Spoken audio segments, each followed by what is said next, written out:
Randal Rauser, thank you for coming on the Uncertainty Podcast. It's good to be with you, Miles. How are you doing today? Doing well, doing well. I realize I may look a bit like a tomato, and that's because I am sunburnt. and turns out you need sunscreen in New Zealand. Who'd have thought? But you do. So that's what I'm Yes. dealing with. Well, we're almost at the shortest day of the year here. I'm not getting a lot of burns on the Canadian prairies. Maybe windburn. I don't know.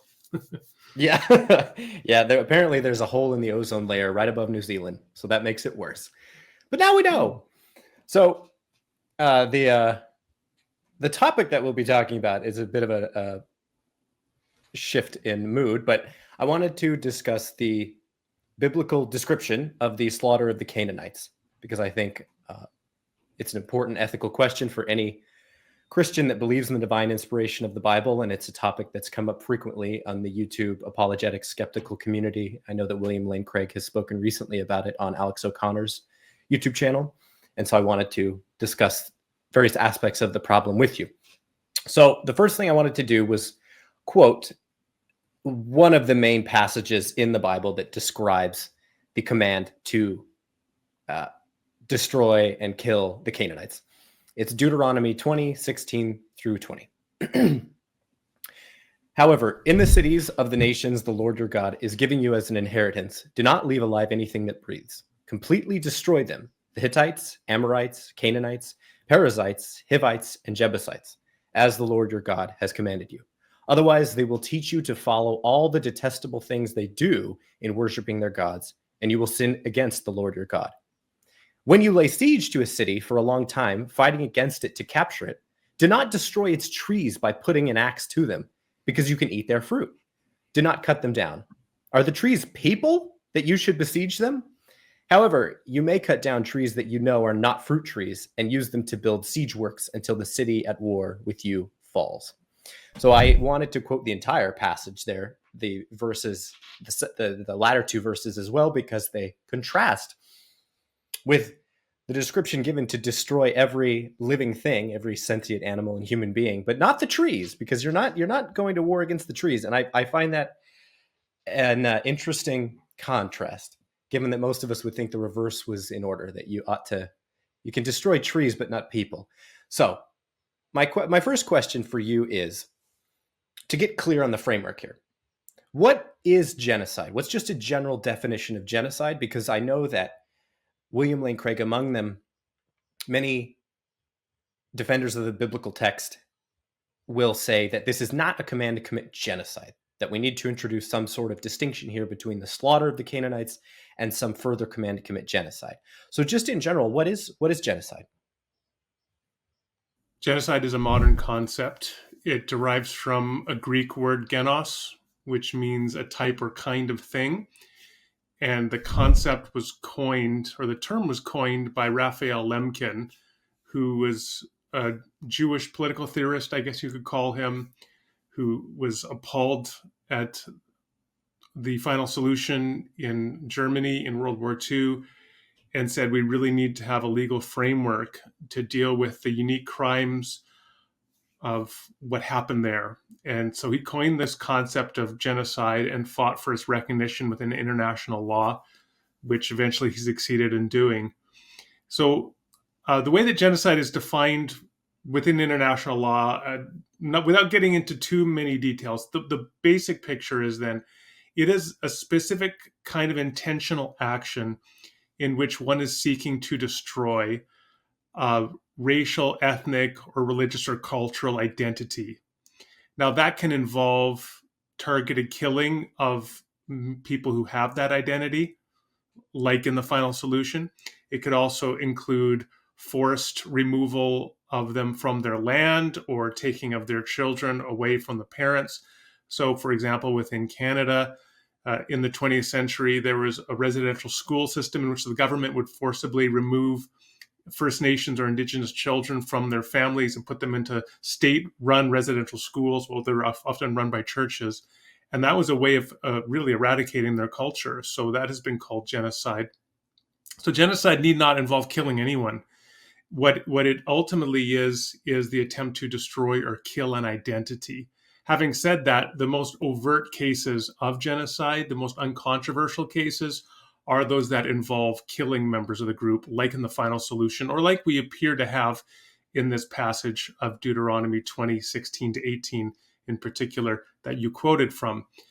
The one more thing I would say is that some people will say and complain about using the concept of genocide to describe, for example, what happens to the Canaanites, or is described as happening to the Canaanites in Deuteronomy, by saying, well, that's an anachronistic concept, right? This is a modern concept. We shouldn't apply it to the ancient world. That, of course, is just confused as a response, I would submit. Because the second we use genocide as a concept to describe what happened in World War II, we're using it anachronistically, because the concept itself was developed in the wake of World War II to describe the unique heinousness of what happened in the final solution.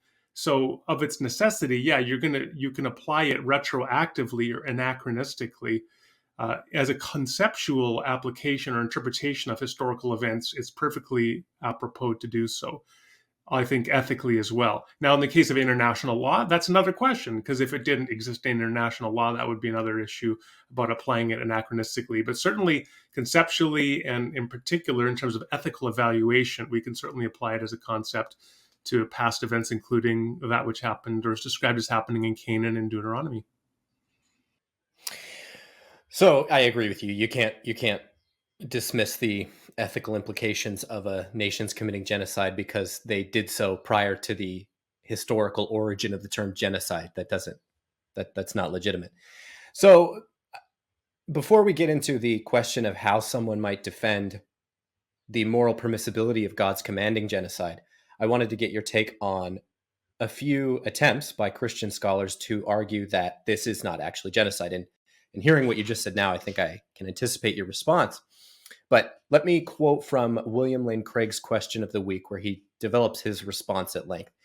He says, "There is one important aspect of my answer that I would change, however.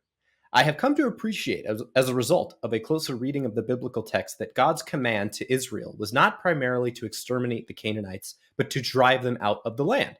It was the land that was, and remains today, paramount in the minds of these ancient Near Eastern peoples.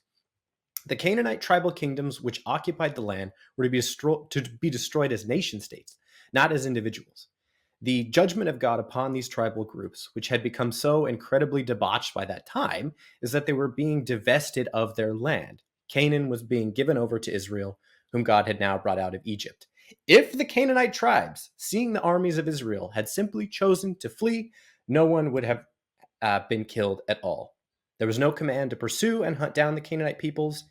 It is therefore completely misleading to characterize God's command to Israel as a command to commit genocide." What is your take on that characterization?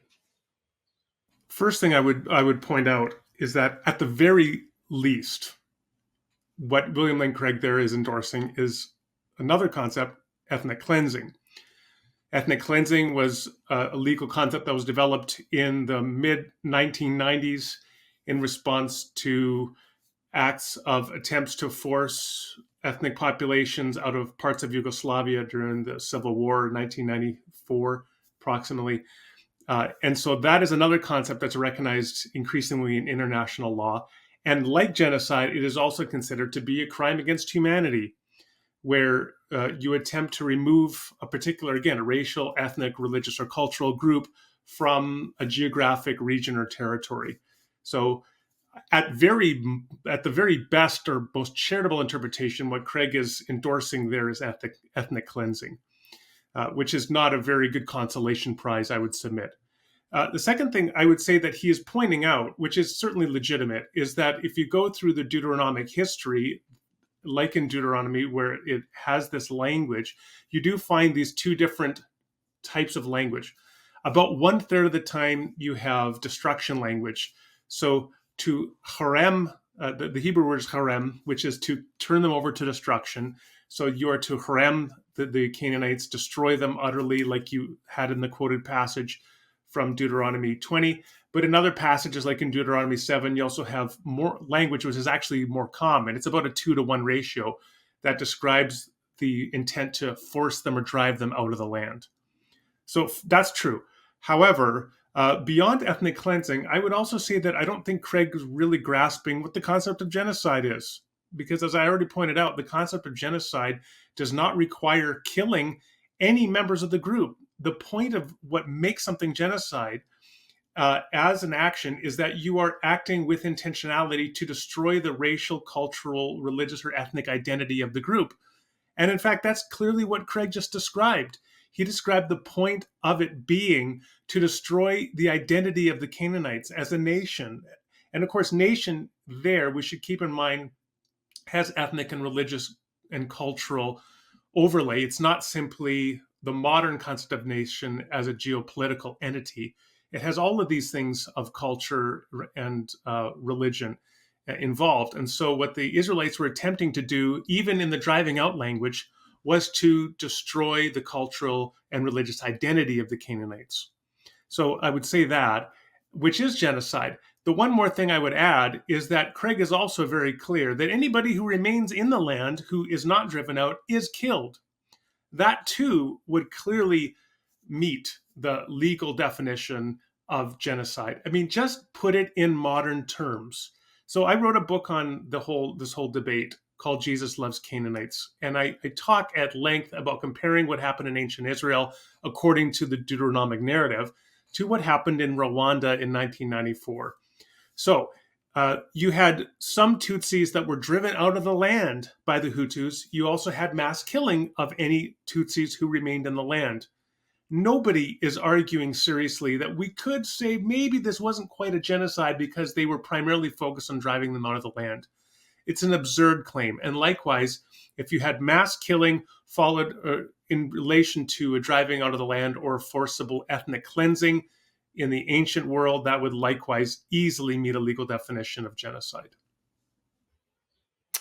I agree with you. That's pretty clear cut to me.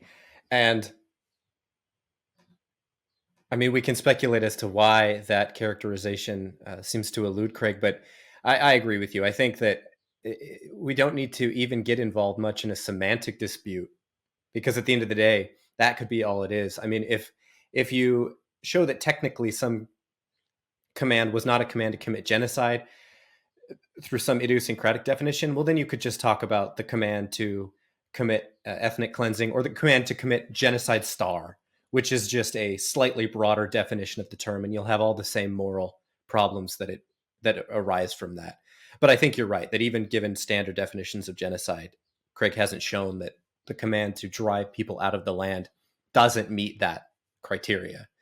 So the second and final different proposed way of framing these commands from Christian scholars that I've read, before we get into actual possible resolutions here, is Paul Copan's arguing, among others, that we should not interpret these commands literally, that not should we should reject the biblical text as inspired, but that these are actually just instances of common cultural hyperbole. And he gives the analogy to modern sports talk about how one team will destroy another team, but we don't mean that literally. And that's a bit of a flippant comparison given the context, but I get the underlying point. So maybe when God makes these commands, or when the authors of the Pentateuch, the first 5 books of the Bible, record these commands, they're doing so in hyperbolic language, knowingly so, when in reality the commands would be for something more tame and possibly morally permissible. That's my take on what Copan is saying. Is there any merit to that idea? Yeah. So first of all, he gets that from Richard Hess, who is a biblical scholar who's also written on this topic. And I've debated Paul Copan on this, and it seems to me that his argument over time has evolved. Because in our most recent debate, he was unwilling to say that any civilians were harmed, which I think is just an extraordinarily implausible position to take, given his approach to the text. So that's just a little bit of a sidebar commentary. But in terms of the point you just raised, there's actually a couple points I think that are significant here, and there's some legitimacy to them. The first one, as you said, is that some of this is what you could call hyperbolic war rhetoric. And people like Copan do get from Richard Hess that there are examples in the ancient Near East where there are these triumphal narrative accounts of how a particular um, king defeated utterly the enemy, and he says, we wiped them out, we destroyed them totally. But in fact, we know historically that not every person was wiped out and destroyed. So we could certainly argue that there is that same kind of hyperbolic rhetoric in a passage like Deuteronomy 20:16 to 18. So that when it says, leave alive nothing that breathes within the land, we shouldn't interpret that literally. Fair enough. There's exaggeration there. Having said that, that's really not addressing the central issue here. Because what the text still is at minimum doing is advocating for the indiscriminate killing of a large number of civilians, including men, women, children, infants, the elderly, the physically and mentally handicapped. So even if it didn't literally require the killing of every single individual, it still required the killing of large numbers of individuals. So even if it's exaggeration for effect, that doesn't really address it. I mean, it's kind of like saying, like I once heard a father say to his wife that their child was screaming in public, and he said to his wife, "Should I send him into orbit?" And he had his fist like this. Now, if I were to say, "Okay, that's hyperbole, that's exaggeration for effect," he's not going to literally hit him hard enough to send him into orbit. But if he's still punching him in the face, that's pretty bad. That's bad enough, even if it was exaggeration. And if you're still killing an indiscriminate number of civilians, that's still bad enough. So I find it a little bit of a red herring to focus too much on the degree to which there is hyperbolic exaggeration or war rhetoric there. There's still the advocacy for killing of an indiscriminate number of civilians. And this is why I said that Copan tries to get out of that and claim it isn't the case, because I think he's just uncomfortable with that consequence. Now, the one other thing I would just want to add here that he gets from Copan and some other apologists who defend particular readings of these texts is to argue that places like Jericho were really more like military citadels than conventional towns or cities. So that the picture that they're proposing is that the primary focus was that civilians lived in the rural territories and they were being driven out, but everybody living in the cities like Jericho, they were like part of the military. There was like a military fortress, and they were all being killed. So yes, there was mass killing, but it was only of soldiers, and so that could be justified. Now, one of the problems there is that it's in fact just not true. Now, they may have been primarily military bases. I mean, I live in Edmonton, Canada, and 150 years ago, this was Fort Edmonton. And Fort Edmonton was like a trading outpost where you had a lot of soldiers with the government that were maintaining control here. That's what Edmonton was. It was a fort. Having said that, Edmonton also had the families of those soldiers living there, and they also had people doing commerce.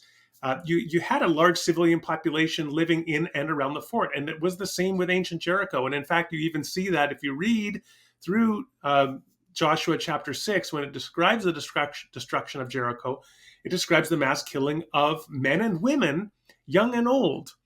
Now, this is not just stock language. I take the obvious reading here is that there were some women there. There were some young people there. So even if it was largely or more a military base than we might have supposed, there was still the mass killing of an indiscriminate number of civilians. Again, you have the same problem. I agree. I mean, the ethos of my channel is like offering pushback, whatever the position may be. But on this one, it's very tough for me to assume a different perspective with any degree of plausibility. So I'll just leave that to somebody else. But I wanted to get your thoughts on those two responses. So I think that forms a natural bridge to then considering what the problem is supposed to be. I mean, obviously, I agree there is a problem, but philosophically, we want to state it as precisely as we can. That God apparently, in these passages, God is depicted as commanding genocide. So then the question is, what is the problem? And what's the source of the problem? And is it resolvable? I think Craig is basically right that the issue this poses is to the doctrine of biblical inerrancy, because we are supposing that God is perfectly good and all-powerful. That's the first proposition. And the second proposition is that God issued these commands. And so if those two are incompatible, well, then we would just infer God didn't issue these commands, from which it follows that the biblical report of God doing so must be incorrect. And therefore, the Bible cannot be inspired in the sense that it cannot be without error in all that it records.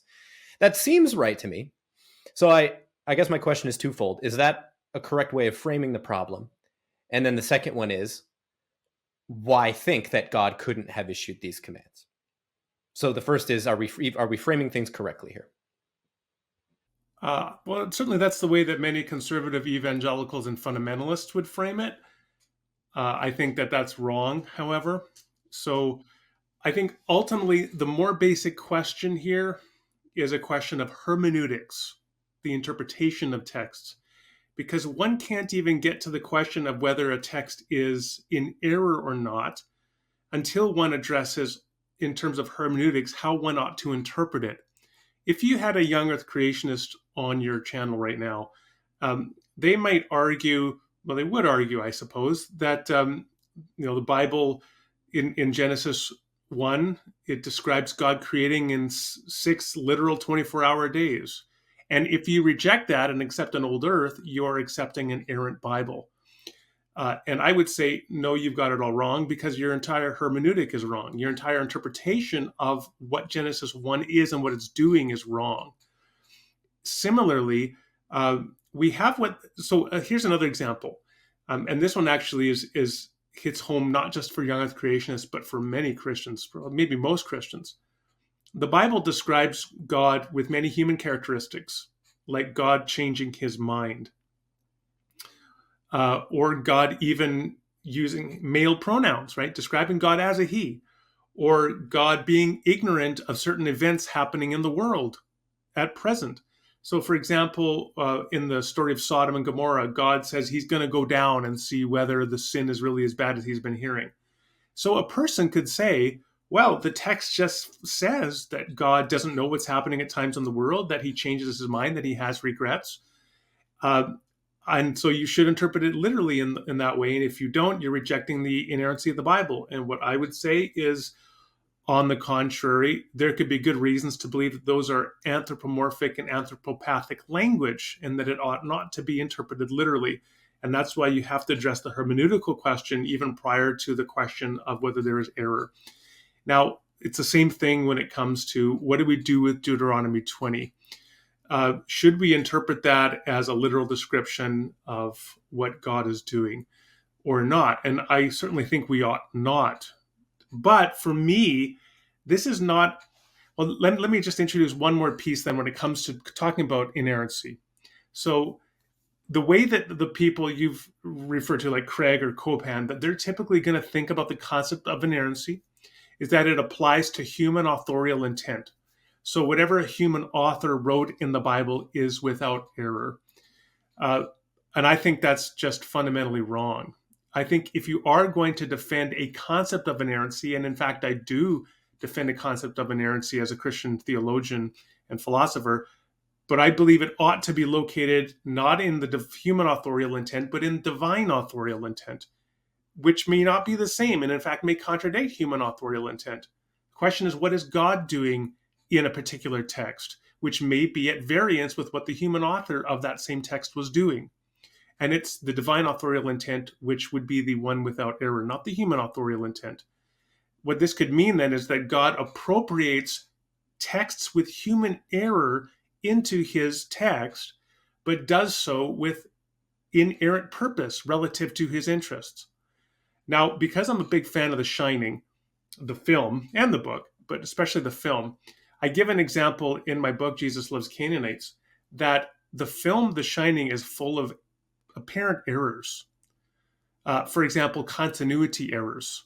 Like at one point when Jack Torrance is hacking down the door for the bathroom where Wendy is hiding inside the bathroom with an axe, in one scene he opens up and one panel is broken away from the door. But in the next scene, there are 2 panels that are empty. And that, in a lesser filmmaker, would be a classic case of a continuity error, where you'd say the filmmaker made an error and didn't realize there was discontinuity in the sequence of events. But when you have a filmmaker that you believe to be true master who oversees every detail of his film, the way that you're going to interpret that, even if you don't know how to understand exactly why there is an apparent continuity error, you're not going to attribute it to being a continuity error, because you're going to believe that the filmmaker Stanley Kubrick, as an auteur of cinema, was in fact intentional about including this discontinuity. And so it's not an error. The next challenge is to figure out why the apparent error is there.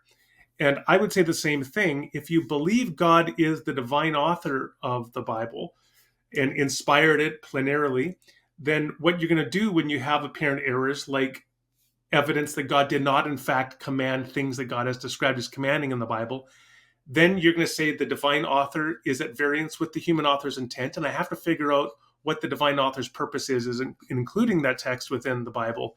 And so you could certainly maintain divine authorial inerrancy while recognizing that there are narratives in there that you ought to reject the human author intent in describing God in a particular way. Okay, I think that's fascinating, and I've never heard that characterization of inerrancy before, and I want to ask you more about that. But I think there are then two halves to the conversation to follow. The first half is determining whether or not God could issue this command to commit genocide, and then the second half of the conversation will be in addressing, well, if not, if God could not have done so, what are the implications? Because Craig and Copan would say, well, then that means the Bible isn't inerrant, but you would argue for a different concept of inerrancy. So with respect to that first question then, and I would like to discuss both of them, why couldn't God have commanded the Israelites to commit genocide? That's interesting. When I talk to Christians about this, you ask them about other things like, could God command rape? And there's this moral clarity that God could never command rape. Why? I would submit although there are philosophical arguments against rape, there are discursive, deductive, inductive, abductive arguments against rape and the ethics of rape. I think for most people, none of those arguments will be stronger than the intuitive moral aversion to rape, in a sense, intuitively and non-discursively, that it is just intrinsically and inherently wrong. And that's what I would call properly basic, or something that is foundational, that it is not something you argue to, but you argue from, that you begin with a sense of the inherent wrongness of rape. Now, you could develop further arguments for it and to strengthen the intuitive response to the moral aversion to rape, but I don't know that those arguments will ever be stronger than the intuition itself. And Eleanor Stump has a great description of this in one of her essays, where she says, if you ever encountered, and I'm paraphrasing here, but if you ever encountered a moral theory that justified Nazi experiments on children, you would throw out the moral theory. And you'd throw it out, again, a priori, just a recognition that, well, if that's a consequence of this theory, the theory must be wrong.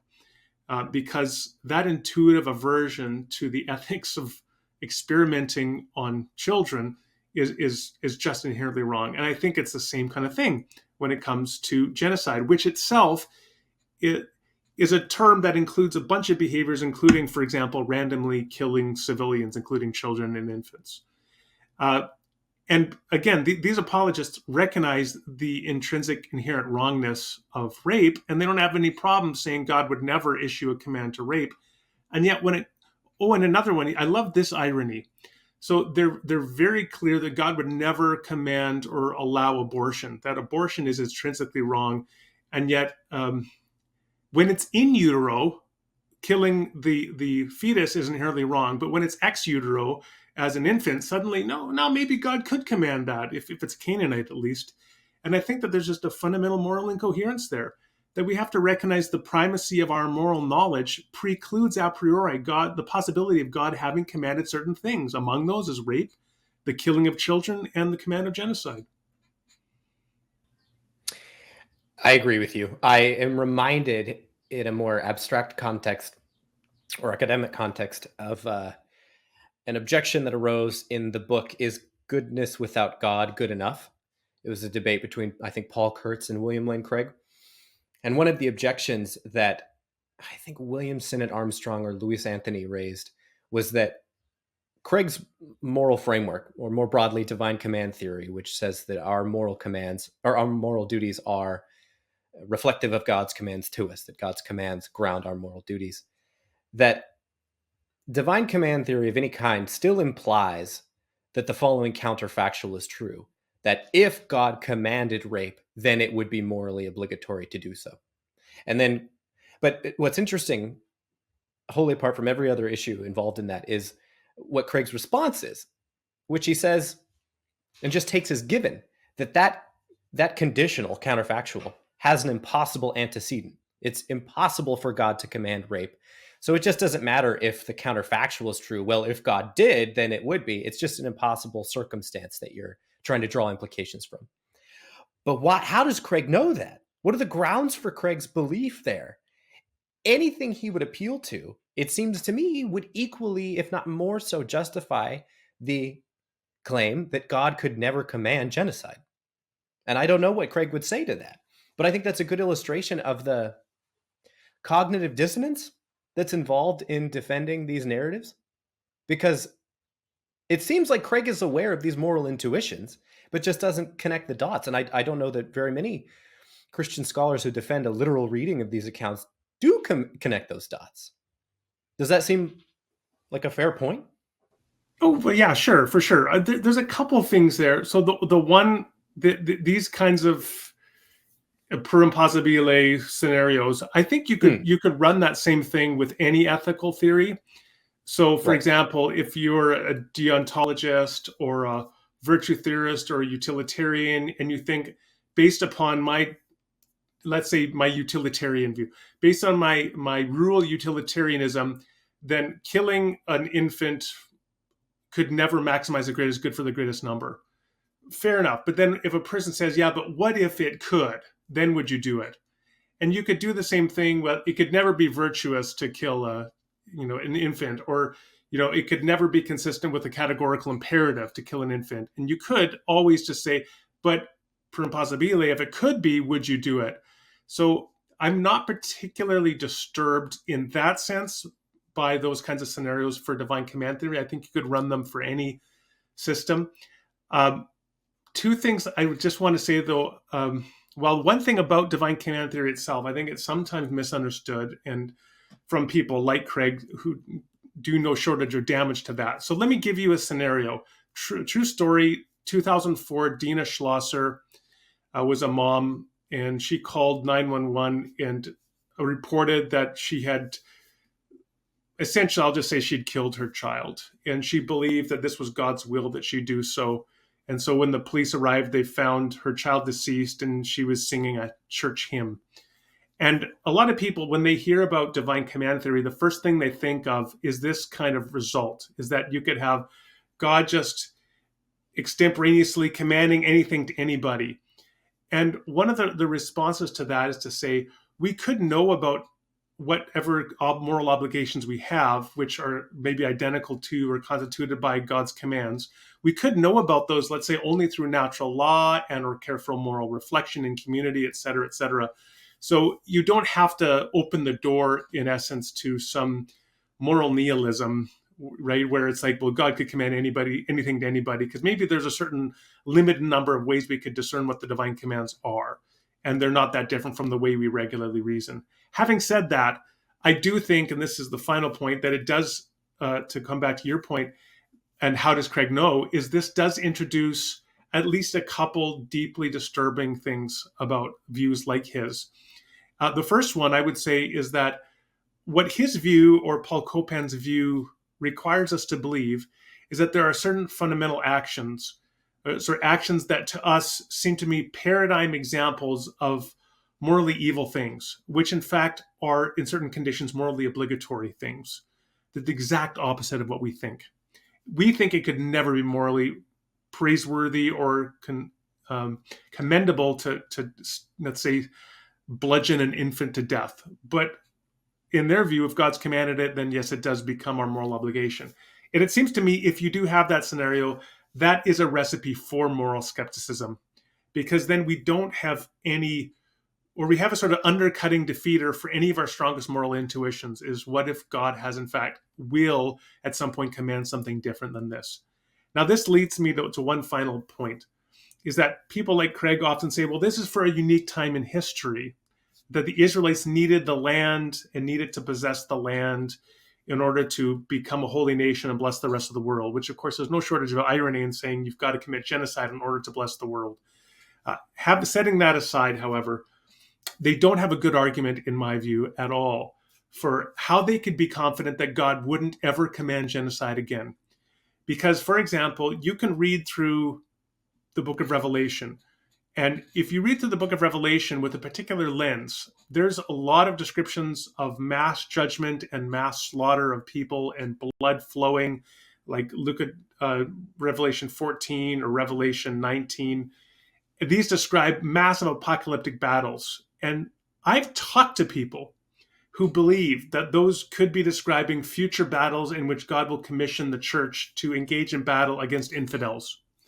In which case, the kind of mass killing that you have described in ancient Israel could occur again under God's watch and by God's divine command. And that's a terrifying prospect, that there are people that are open to that prospect. And even if Craig says he's not, I agree with you. I don't see any good reason from him how he could be so sure that on his moral framework, God would never command such a thing again if God did command it in the past.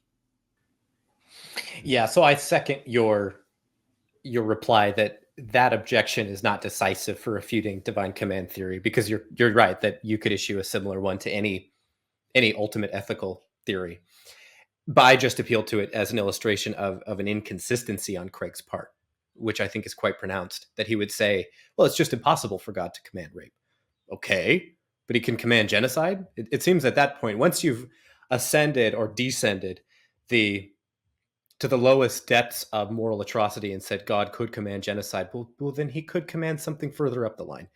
So to put a final point on the argument you're making, I think that point you're making was vividly illustrated in Craig's dialogue with Alex O'Connor on this topic, where near the very end, Alex asked him, I mean, could God command someone to go into an elementary school and shoot all of the children within, to murder all of them? And the point is that it parallels very closely the commands in Deuteronomy and elsewhere to slaughter the children, the Canaanite children. The differences are going to be purely tangential or secondary. And Craig said he struggled. He really did. It was an eye-opening moment. And ultimately he said, I think that a command like that would be contrary to God's nature. Because even under divine command theory, God can only command what is consistent with his nature of being perfectly loving and good. Okay, fine. But how is it any less against his nature to command the slaughter of Canaanite children? And Alex didn't make that particular point. He just let the thread go. But surely you've given away the case once you say that something like that about a modern day killing, a modern day slaughter of children, will apply just as equally and strongly as one to Canaanite children 2,000 years ago. Is that a fair inference? Of course, yeah. I mean, it's. I think that is a classic example of Craig's cognitive dissonance.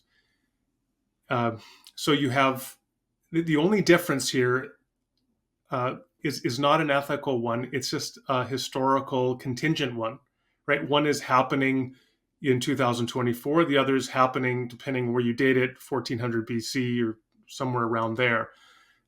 But again, Craig would have the moral clarity when it comes to abortion, 1400 BC versus 2024. He would have that moral clarity when it came to rape, and yet he doesn't have that same moral clarity when it comes to killing of children and infants. It's just, frankly, mind-numbing.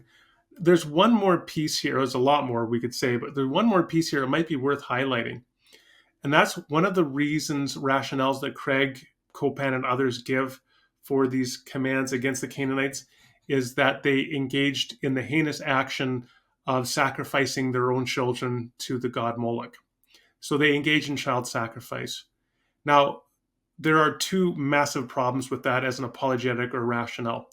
The first one, obviously, is that if a person is sacrificing their children, doing this heinous thing, the proper punishment is not to kill them and their children, right? You're doing the same thing they're doing that you're condemning. So it's just bizarre. The second thing, though, that I think a lot of the apologists in this conversation miss is that if you read through Deuteronomy, if you read through Joshua, the way that these wars are presented is they are an ancient Near Eastern equivalent of holy war. Biblical scholars sometimes call them Yahweh war. Some of the features that are interesting of them is that the priests lead the way for the soldiers, like around marching around Jericho and then into the city. The priests are leading the way. They're blowing the shofars. And that gives the context of that this is a religious war. And then I used a word earlier in Hebrew, harem, which is the offering up or turning over to destruction, all of these things for God, including people, including animals, including like livestock, and including material possessions. So when the Israelites set Jericho on fire and the smoke rose up from Jericho, that is offering Jericho harem to God. The one person within the narrative who held something back, he held back some material possessions, was a fellow named Achan. And then he was later on judged, and his family was judged because he held something back. So you were supposed to give it all over to Yahweh when you destroyed the city. And that is a sacrifice. In fact, the very idea, the image of the smoke rising from Jericho captures the idea of a burnt sacrifice and the smoke rising from the sacrifice. So they're offering the city of Jericho, including its residents, to Yahweh as sacrifice. And so it's not just that they're punishing the Canaanites by killing their children, for killing their children by killing their children, but they're also punishing them for child sacrifice by engaging in child sacrifice. So this is the level of cognitive dissonance from people like Craig and Copan and the many other apologists who want to continue to encourage these pro-violent readings of Deuteronomy and Joshua. Again, I think you're just correct. So I can't offer much pushback there. So let's say the Bible-believing Christian comes around to agreeing with you that God could not command these things that the texts apparently indicate that he did, that on their surface they indicate that he did. What are they to do? Because Craig and others would say, well, at this point, you have to give up biblical inerrancy. You have to say that the Bible is not actually without error. You have to adjust the intuitive, widespread understanding of divine inspiration, that maybe God inspires the Bible, but not in such a way that it's historically accurate or scientifically accurate or something like that. What would you say the Christian is to do to restore consistency to their religious worldview? So first thing I would just say, people want to read more about this, take a look at my book, Jesus Loves Canaanites. But first thing I would say is it's really important that Christians keep the main thing the main thing. And when you want to understand what is central for Christian doctrine, what is central for Christian doctrine is captured in a document like the Apostles' Creed or the Nicene Creed, which are the two most widely held and influential creeds in Christendom. And both of those describe the heart of Christian faith as being life, death, and resurrection of Jesus. Essentially, that's the big picture. What I would say then, first of all, is your Christian identity, if you are a Christian, should be rooted in the life, death, and resurrection of Jesus, not in a particular reading or interpretation of Joshua or Deuteronomy or of Genesis, not a particular narrative interpretation of any of those passages. Christian faith does not rise or fall on a particular interpretation like Craig's interpretation or Copan's interpretation of any of these passages. It doesn't require a historical interpretation of Joshua. Now, there's a whole piece here, by the way, that there's very poor archaeological evidence for the destruction of, let's say, Jericho, because the evidence is that at the point at which Jericho was historically destroyed, there was in fact an ash layer and it was uninhabited at that time. So there are also historical questions that we don't even really have the time to talk about. But that's the first thing I would want to say is your faith shouldn't depend on those things. The next thing I would say is that you have to have a good hermeneutical framework or a good interpretive framework. And in fact, in the 5th century, St. Augustine gave us a very good principle when it came to reading the Bible. And just to summarize what he said, you ought always to read the Bible so as to increase the love of God and neighbor. And neighbor, from a Christian lens, is anybody from an outgroup. It's anybody you are most likely to want to otherize and least likely to want to affiliate with. Those are the very people you are called to love the most. That's from a Christian lens. So that if you're reading the Bible in such a way that leads you to dehumanize, otherize, or otherwise treat poorly a particular segment of the human population, you're not reading the Bible rightly. And I think that even if you don't know how to read Joshua or Deuteronomy, this simple guide to say you shouldn't be reading it in such a way that forces you to compromise your most basic moral convictions and sacrifice them essentially on the altar of a particular reading of these passages, that is just a bad approach. Now, I talk about 2 basic approaches that the church has historically taken with respect to these passages beyond the ones we've talked about. One approach is a spiritualizing, sometimes it's an allegorizing approach to these texts. There's something to be said for that approach. There's also weaknesses in that approach, but they're not mutually exclusive, so you could explore that. And the other one I would suggest is what I call providential errancy, and we've really already touched on it, which is to say, I think that there are errors here in the text, and the next challenge of the reader is to grapple with the text and try to figure out why those errors are there. And one example that I give by analogy is that if you read through the Psalms, you will find that there are many psalms that are called imprecatory psalms, in which the psalmist curses his enemies, expresses hatred for his enemies. He says God hates his enemies. God laughs at the coming destruction of his enemies. He said that blessed is he who takes the babies of our enemies and dashes them against the rocks. Those are some of the things that the psalmist wishes upon his enemies. And I would say, if you read that through the lens of Jesus, who said we are called to pray for our enemies and to love those who persecute us, we ought to read in a way that critiques the imprecatory psalmist precisely in the moments where he condemns his enemies. Now, this, however, if you read from the mindset or the lens of a providential divine inerrantist, then you're saying there's a reason why God included those dissonant and errant voices. For example, we all have a tendency to dehumanize and otherize other people, and I see the psalmist reflected in myself. I don't model the psalmist, but I learn from the psalmist about my own fallible humanity. And you can do the same kinds of maneuvers when you're exploring how we should think about a passage like Deuteronomy 20 or like Joshua 6, is to explore how we do the very same thing that the Israelites did in those narratives and how we ought to avoid that if we want to be truly disciples of Jesus who love our neighbors as ourselves and love our enemies. So I have never looked into this alternative theory of inspiration, and so I need to think about it more. But off the top of my head, my worry for it, and to offer some pushback here finally, would be that you're driving a wedge between the intention of the text as God understands it and the intention of the text that we have access to.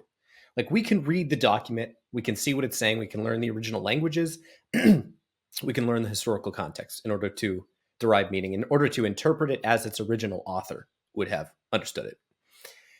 How do we access the divine vantage point in this case to understand what God's intention was? On one interpretation of what you're saying, we move from these more prominently taught moral principles, saying the teachings of Jesus, and we then use those to understand where errors are or where they're not. But couldn't the skeptic reply that, well, if you have this distinction between what God intends for the passage and what the human author did, maybe God intended something else by Jesus's words than its surface level meaning, or that its meaning in the historical context. Like, it seems to introduce a serious element of skepticism into understanding what these biblical passages are meant to mean. Yeah, I think that's well articulated, and that would be a very common response, a sort of critical response. I, not surprisingly, don't find that very troubling or persuasive. So, for example, you would get the same kind of basic response from a fundamentalist. The way that a fundamentalist reads the Bible is they say, well, you ought to always read so as to interpret the Bible with the most plain or obvious or literal reading. So in other words, they'll say the most plain reading is the one you should go with, and that's the literal reading. And that's why they can justify, well, if it says 24 a day that God created in 6 days, well, then it should be a literal 6 days.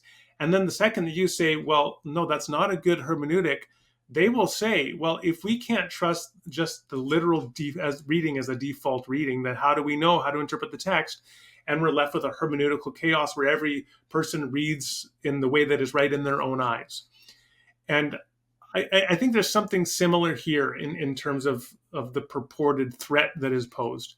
And the way that I would respond is, first of all, saying the reality is that there is interpretive pluralism in the church. That's what Christian Smith calls it. It's just a fundamental reality, is that Christians do fundamentally disagree on any range of issues, and the interpretation of the passages we've been talking about is just one more example. So I'm not introducing any special problem that doesn't already exist within the church, that Christians for 2,000 years have been disagreeing with how to interpret the passage. Now, or passages generally. Now, you could say, well, then we could turn that into a more general objection to Christianity or the Bible being God's divine revelation. We could have that conversation. I would just say that that's a general conversation. It's not a particular problem of my view. Now, the last thing I would want to say is that I've already introduced, I think, a couple of very good points. The first one is that we ought to read in a way that is consistent with our most basic moral convictions, which include that it's wrong to kill civilians, children, infants, etc. And that seems to me to be an excellent moral principle to follow and an excellent hermeneutical principle. So I'm not particularly disturbed that that has me saying texts that describe the mass killing of civilians in God's name should not be interpreted in accord with that action. And the second thing I would say is, to me, there's also probably no more fundamental principle of hermeneutics or interpretation in the Bible than that a Christocentric hermeneutic should be key, which is that you interpret in light of the life and teaching of Jesus. So when I have those two pieces in place, I'm not particularly threatened by the winds of hermeneutical chaos blowing me over. I think that we don't have certainty, and it's not simple, but I don't think that we have moral chaos or interpretive chaos. And what we do is we avoid, or we remove one of the biggest stumbling blocks to Christian faith, I think, which is people that tell you have to believe that right is wrong and good is evil in order to be a Christian. That is a very destructive view. And so I think the fact that my view allows us to escape that dilemma is a great thing in its virtue, a great virtue in its stead. So I agree with you, but I do worry that the atheist or the skeptic could look at this kind of response as an ad hoc adjustment to the Christian worldview, which represents a step away from traditional Christianity and towards just secularism. I'm not endorsing that response, but it does seem to me that once you elevate the sources of human ethical reflection or scientific fact or whatever other source of information above the biblical text, and I mean, I think you should, you're moving away from the traditional picture of the Bible as God's authoritative word, right? As the yardstick against which we judge ourselves rather than vice versa. And it seems to me that it's an adjustment on religion, which seems to move in the direction of not having the religion in the first place, independently of what we ourselves can derive through rational reflection and ethical reflection. And maybe that's not a bad thing, but this isn't entirely well formulated, but do you kind of get what I'm struggling to articulate? Yeah, I've got about 5 minutes left, so I'm going to use this as my last big response. Again, I think that's well stated. Miles, I appreciate your articulating these objections. The first thing I'll say is Christianity is a project, and there are other projects. For example, there's naturalism. And if you don't buy into the naturalistic project, then when, as a Christian, you listen to a naturalist try to explain on their view the origin of moral obligation, or the origin and nature of consciousness, or the reliability of sense perception, or whatever else, you may find some particular accounts that are considered and defended by a naturalist to be ad hoc, in much the same way the naturalist will consider my explanations for how to interpret Joshua to be ad hoc. And this is because in each case, we're not ourselves buying into the assumptions of that other project. But I think from internal to the project, each one has value. That whether you're a naturalist or a Christian or anything else, if you accept this particular view as true, certain presuppositions undergird your entire inquiry, then you're going to seek to maintain those core axial claims by changing things at the perimeter of your belief system. And that's just what everybody does, whether you're a Christian or a naturalist or anything else. So if a person is a non-Christian skeptic and they find it to be ad hoc and very implausible, I would just ask them to give the charity of understanding that people who don't accept their belief system will have the same incredulity toward people within their belief system responding to particular defeaters and trying to reconstruct the view in light of responses to those defeaters. Second thing, in terms of displacing the Bible as God's authoritative word, something like that, I would say the main thing I would say here perhaps is that we have to have a proper theological method. There are some Protestant fundamentalists who have a sort of very narrow biblicist understanding of the origin and nature of Christian doctrine, that it just kind of all falls out of the Bible. But in fact, it's never been the case. That's just a naive theological method. And I don't say that to be condescending, but the reality is that history always informs our theology. Whether you're a Baptist or a Pentecostal or a Lutheran or a Catholic or an Orthodox, is going to predispose you to a certain set of reading strategies and interpretive moves and control texts when you're engaging the Bible, which will result or predispose you to a particular range of theological answers. And that's because you're informed by a tradition. It's the same thing with we all use reason, as I've already appealed to reason, I think, at multiple points in this dialogue. We use our own experience. Our experience always informs our theology.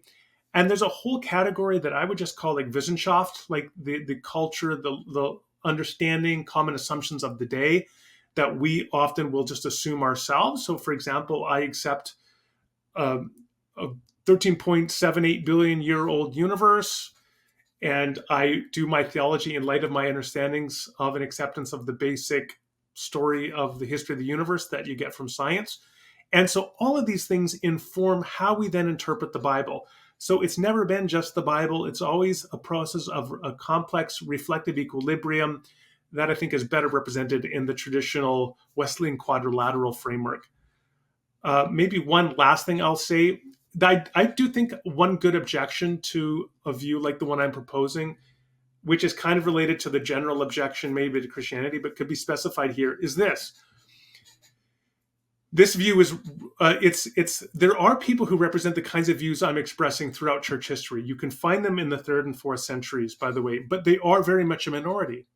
Most people have held views closer to Copin's or Craig's. And this would lead to a reasonable objection to my view, which is a sort of problem of authorial ambiguity. Let's put it that way. I have a chapter on this in the book. So here's an example I give from, now I'm forgetting their name. There was a particular, two guys that are in hip hop.